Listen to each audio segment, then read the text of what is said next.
Vivez pleinement. Quoi que vous décidiez d'accomplir dans votre existence, si cela résonne en vous, si cela vous procure cette joie simple et profonde, alors faites-le. Peu importe les murmures des autres, leurs jugements ou leurs attentes, il s'agit de votre vie et personne d'autre ne peut la vivre à votre place. Chaque pas, chaque décision, chaque détour appartient à votre chemin. Il n'y a pas de route unique, seulement celle que vous tracez, à votre rythme. Alors, partez explorer les continents ou plongez simplement au cœur de vous-même. Les deux voyages sont infinis et tout aussi précieux. Soyez vous-même. Pas la copie de quelqu'un d'autre, pas une image projetée pour plaire ou se conformer. Cela peut être l'une des tâches les plus ardues de notre existence, mais aussi l'une des plus gratifiantes. Votre singularité est votre plus grande force. Bien sûr, il y aura des épreuves, des doutes, des moments où le chemin semblera obscur. Mais ces obstacles sont des enseignants déguisés. Ils façonnent la pierre brute que nous sommes tous pour en faire quelque chose de plus solide, de plus lumineux.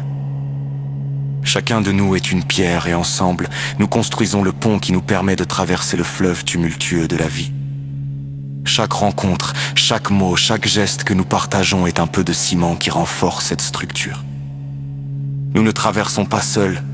Nous sommes liés par des fils invisibles, mais puissants à ceux qui nous entourent, alors tendons la main à ceux qui vacillent. Pas nécessairement avec des biens matériels, mais avec quelque chose de bien plus précieux. Une parole qui console, une écoute sincère, un regard empreint de bienveillance.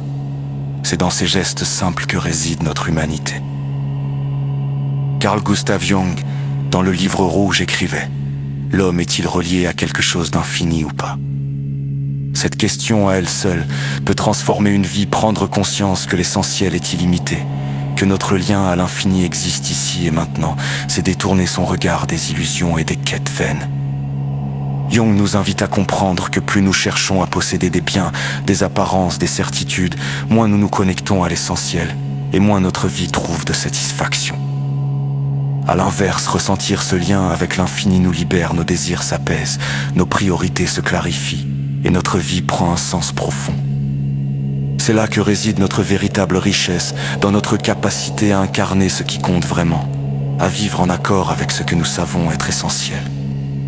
Tout le reste, toutes les distractions du monde, perdent leur emprise. La connaissance, comme Jung l'évoque, transcende la croyance. Quand vous faites l'expérience de quelque chose, vous n'avez plus besoin d'y croire, car vous le portez en vous. Ce savoir devient votre fondation.